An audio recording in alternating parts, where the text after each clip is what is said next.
सीताराम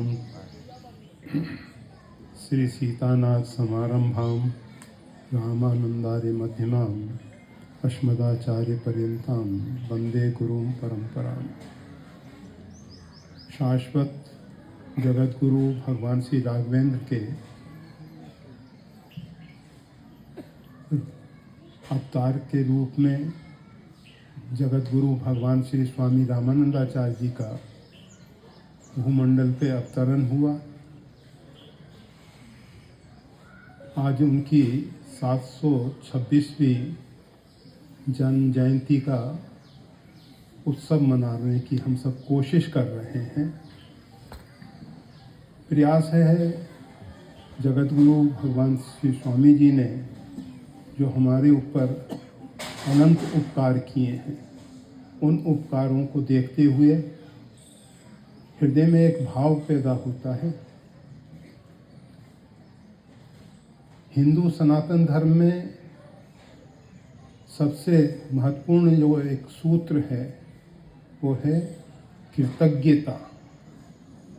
हिंदू सनातन धर्म हमारे ऊपर किसी ने भी उपकार किया है, हम उसको आजीवन भूलते नहीं, जीवन पर्यंत उसको स्मरण रखते हैं। स्वामी जी के जो असंख्य उपकार हैं उसके विषय में अनेक संतों ने और साध्वी अमृता अनेक रूप में अनेक प्रकार से बता रहे हैं। हिंदू सनातन धर्म आज जो सुरक्षित दिखाई दे रहा है, किन्हीं किन्हीं राष्ट्रों में हिंदू सनातन धर्म पे बहुत विशेष आघात हो रहे हैं और बड़े दुख के साथ कहना पड़ता है कि हमारे राष्ट्र में भी कुछ लोग ऐसे हैं, हमारे ही हिंदू भाई हैं, जो हिंदुत्व की सही रूप में परिभाषा न करते हुए, हिंदुत्व को न समझते हुए हिंदुत्व का अपमान कर रहे हैं। जो भी है, भगवान स्वामी जी ने जो असंख्य बहुत बड़ी संख्या में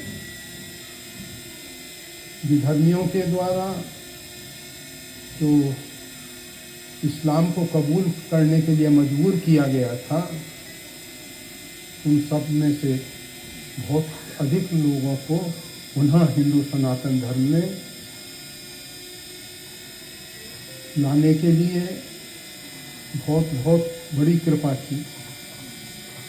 स्वामी जी देख रहे थे कि जो इस्लाम धर्म को ऊपर से कबूल कर लिए हैं, वो हिंदू सनातन धर्म के ही विरोधी हो गए। ऊपर से इस्लाम धर्म कबूल किया और अंदर से हिंदू सनातन धर्म का विरोध में खड़े हो गए। आज बहुत से ऐसे लोग हैं कि जो हिंदू कहलाते हैं, हिंदू सनातन धर्म को हृदय से स्वीकार नहीं कर पा रहे हैं, उसकी निंदा करते हैं, उसके ऊपर आक्षेप करते हैं और अनेक प्रकार से कुठाराघात करते हैं। वो सब दया के पात्र हैं। आज हम सब, जो स्वामी जी ने हम सबको रास्ता बताया, मार्ग बताया, जिस मार्ग पे चल के स्वामी जी ने अपने जीवन काल में, स्वामी जी बहुत अधिक समय तक 226 वर्ष तक इस भूमंडल पे रहे हैं और उन्होंने आजीवन, जैसा श्री गुरु भाई रामायणी जी ने बताया आपको, पायस का आहार लिया। आहार में युक्ताहार विहारस्य युक्त चेष्टस्य कर्मसु, गीता को अपने जीवन में चरितार्थ करके दिखा दिया। गीता सुगीता कर्तव्य, स्वामी जी ने गीता को अपने जीवन में चरितार्थ किया है। और सही पूछा जाए तो श्री गोस्वामी तुलसीदास जी द्वारा जो रचित रामचरितमानस है, उस जगत गुरु भगवान स्वामी रामानंदाचार्य की ही देन है। नरहरियानंद जी को ये जो राम कथा प्राप्त हुई है, ये जगत गुरु भगवान श्री स्वामी रामानंदाचार्य जी से ही प्राप्त हुई थी, जिन्होंने अपने शिष्य श्रीमद् गोस्वामी तुलसीदास जी को सुनाई है। तत्व कही गुरु बारही बारा, समझ परी कछमती अनुसारा, भाषा बद्ध करऊँ में सोई। संस्कृत में जगत गुरु भगवान श्री स्वामी रामानंदाचार्य जी महाराज रामचरितमानस सुनाए हैं। नरहरियानंद जी भी संस्कृत में ही सुनाते थे। श्रीमद् गोस्वामी तुलसीदास जी ने भाषा बद्ध करऊँ में सोई, मोरे मन प्रबोध जई हो, उसको भाषा में आबद्ध किया है, प्राकृत भाषा में, बोलचाल की भाषा में आबद्ध किया है। तो ये जगत गुरु स्वामी जी की ही देन है। स्वामी जी का जितना भी दर्शन है वो सब श्रीमद् गोस्वामी तुलसीदास जी के काव्य में प्रकट होता है। रामचरितमानस के अतिरिक्त जो 12 काव्य हैं, बहुत से लोग ऐसे हैं कि जो 12 काव्य का भी नित्य प्रति पाठ करते हैं, नभा पारायण करते हैं, बहुत से मास पारायण करते हैं। 12 महाकाव्य का एक ग्रंथावली के रूप में प्रकाशन हुआ है और उसमें से प्रत्येक दिन वो उसका एक पारायण कर लेते हैं। जैसा भी आप सबको मालूम है कि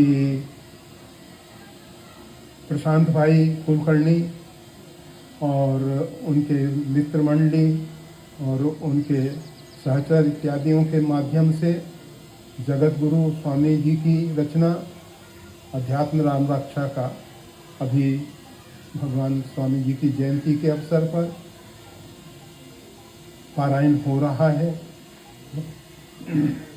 और उसका होम इत्यादि करके पुरुष चरण का पूर्ण होना है। तो इस प्रकार से अनेक प्रकार से बहुत से भाई बहन लगे हुए हैं। स्वामी जी ने हम सब के ऊपर अनेक उपकार किए हैं और स्वामी जी की साधना के विषय में जैसा आप सब ने सुना है, महामंत्र जो जपत महेशु काशी मुक्त हेतु उपदेशु, उसी महामंत्र का स्वामी जी ने विशेष आश्रय लिया और रामानंदी संतों में श्री राम नाम को ही अपना अवलंब माना गया है। एकमात्र श्री राम नाम ही आश्रय है, क्योंकि भगवान श्री राम तक तो हम नहीं पहुंच पाते हैं, परंतु भगवान का नाम हमको सुलभ है, प्रकट है। और उस नाम को हम अगर सही सच्चे हृदय से जपें, वैसे तो गोस्वामी तुलसीदास जी ने स्पष्ट कर ही दिया है, भाव को भाव अनख आलसहूँ, नाम जपत मंगल देश दसहूँ। किसी भी प्रकार से, जैसा भी अनंत बिहारी दास जी ने बताया, यवन ने हराम कहा और उसमें भी राम शब्द आ जाने से उसका कल्याण हो गया। तो भगवान तो बहुत दयालु हैं, जीव के कल्याण के लिए कहीं ना कहीं किसी न किसी प्रकार से कोई ना कोई रास्ता देख लेते हैं।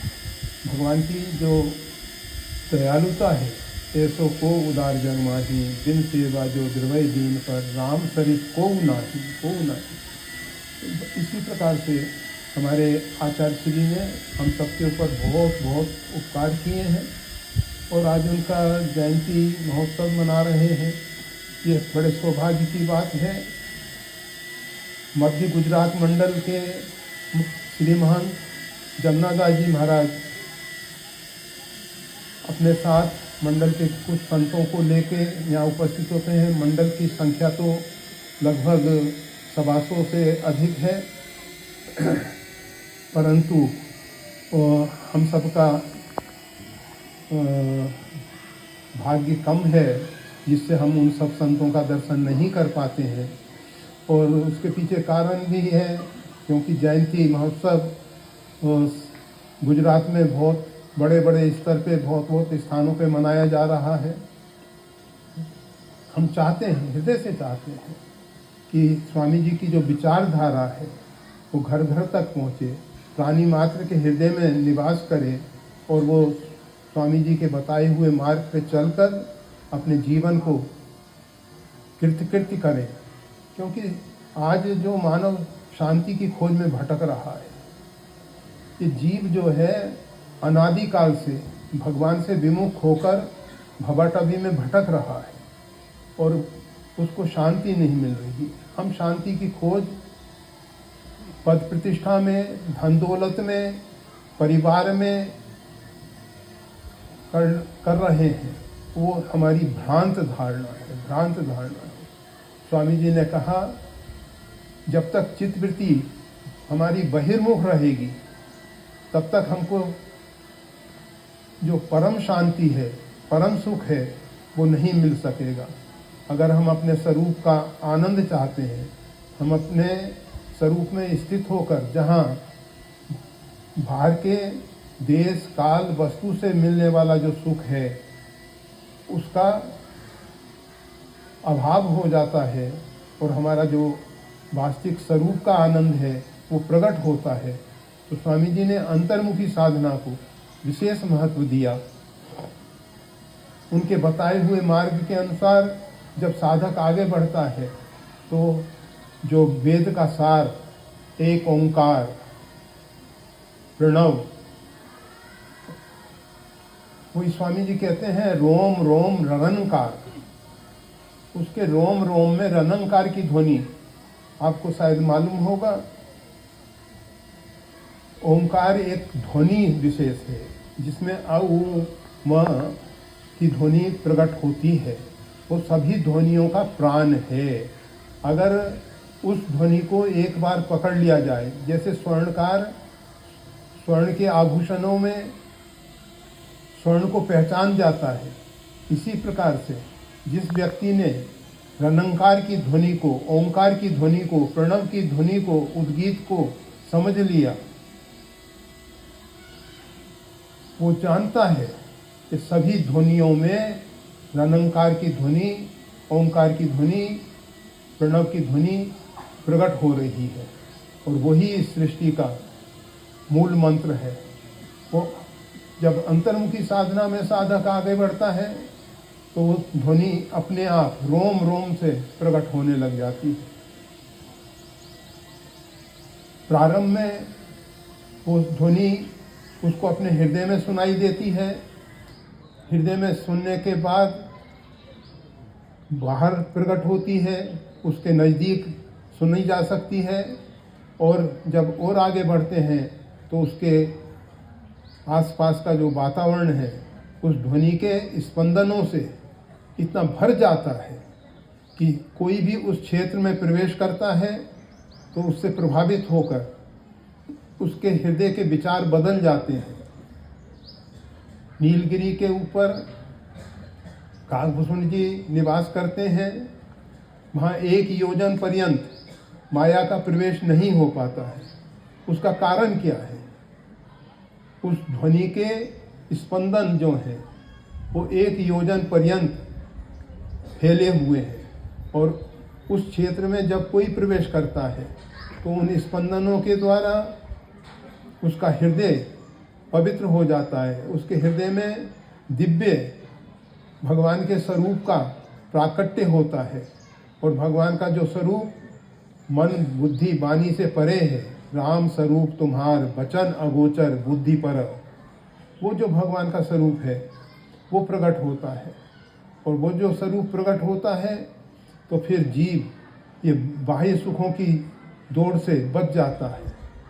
स्वामी जी के समय अधिकांश वर्ग जो है स्वामी जी की विचारधारा को स्वीकार करके, स्वामी जी की बताई हुई साधना प्रणाली को जीवन में अंगीकार करके अंतर्मुखी हुए और उनके बाद भी उनके संप्रदाय के अंदर अनेक पंथ प्रकट हुए और अनेक पंथों में फिर एक पंथ की भी बहुत शाखाएं हो गई और इस प्रकार से ये स्वामी जी की जो विचारधारा है वो बहुत दूर दूर तक पहुंची है, अनेक रूपों में पहुंची है और आज भी वो साधना चल रही है। करने वाले कर रहे हैं। इतना जरूर हुआ, जैसा हमेशा होता आया है, कि स्वामी जी के समय और आगे चलकर अधिकांश लोग जब अंतर्मुखी होने लगे तो भगवान को सृष्टि के विस्तार के लिए और सृष्टि के भौतिक विकास के लिए कुछ लोगों को उसके विपरीत बोलने का अवसर मिला, और विपरीत बोलकर उन्होंने लोगों को भ्रमित करके उस साधना से भटका दिया। और ये तो हमेशा होता आया है। भारत जो भौतिक क्षेत्र में इतना विकास नहीं कर सका, उसके पीछे एक ये भी कारण रहा है कि हम सब अंतर्मुखी साधना को विशेष महत्व देते रहे, और अंतर्मुखी साधना में हम जब आगे बढ़ गए तो ये बाह्य भौतिक विकास के विषय में स्वाभाविक ही कुछ शिथिलता आ गई, कुछ क्या बहुत अधिक शिथिलता आ गई। उस कारण से आज फिर उसके साथ साथ व्यक्तिगत लोगों के स्वार्थों ने हमारे राष्ट्र को लंबे समय तक जो गुलामी की जंजीरों में जकड़ दिया, जिसका दुष्परिणाम हम अपनी संस्कृति को और अपने जो आत्मज्ञान है और जो अंतर्मुखी साधना है उससे भी भटक गए। आज हम सबकी स्थिति बहुत अधिक दयनीय हो गई है, बहुत अधिक दयनीय हो गई है। और ऐसी स्थिति में हम सबको एक ही रास्ता सूझता है, एक ही मार्ग समझ में आता है, वो है जगत गुरु श्री स्वामी रामानंदाचार्य जी की विचारधारा पे अगर हम चलें, हम उनके बताए हुए साधनाओं को अपने जीवन में स्वीकार करें, और जिस प्रकार से स्वामी जी ने साधना के परस्पर देवो भव के स्वरूप को प्रकट किया था। राम व्यापक हैं, परमात्मा श्री राम जो हैं विभु हैं, व्यापक हैं, सब जगह परिपूर्ण हैं। हम सर्वत्र सिया राम मैं सब जग जानी।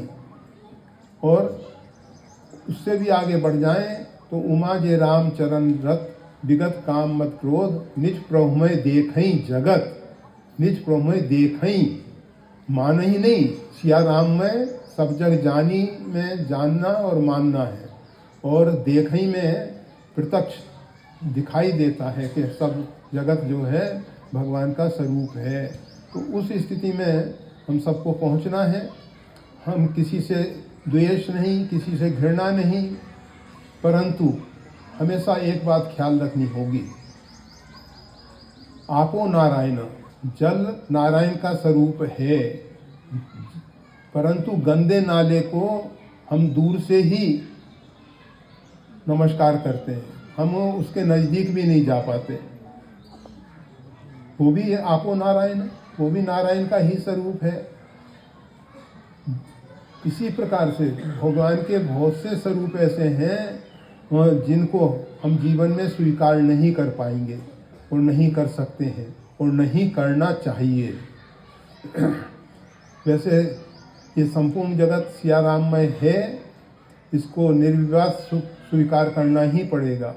परंतु ऐसी ऊंची कक्षा में पहुँचे हुए जिनकी दृष्टि में वासुदेवम सर्वम इति, सर्वम इति, ये जो वासुदेव है, ये परमात्मा है, वो हो जाने पर भी वो तत्पि करहि सम विषम विहारा भगत अभगत हृदय अनुसारा, फिर भी सम और विषम विहार होता है। उसके विषय में भी अनेकों बार चर्चाएं हुई हैं, सत्संग में होती रहती हैं। तो बस आज ज़्यादा समय ना लेते हुए बस इतना ही निवेदन करेंगे। स्वामी जी ने हमको जो सद साहित्य के रूप में, वास्तविक में हुआ ये, स्वामी जी की जो अधिकांश कृति थी, रचनाएं थी, कुछ संस्कृत में भी थी, कुछ प्राकृत भाषा में भी थी। स्वामी जी बोलते थे, उनको लिपिबद्ध कर लिया जाता था, परंतु वो सब संग्रह मुसलमान बादशाहों के अत्याचार के द्वारा वो सब साहित्य को जला दिया गया। श्री पंचगंगा घाट पे जहाँ स्वामी जी का आश्रम था वहाँ आज मस्जिद बनी हुई है। पंचगंगा घाट पे एक छोटा से स्थान में अभी तो श्री स्वामी आचार्य श्री का आश्रम छोटे से रूप में दिखाई देता है। विशाल पीछे का जो परिसर है वहाँ मस्जिद बना दी गई, जहाँ स्वामी जी का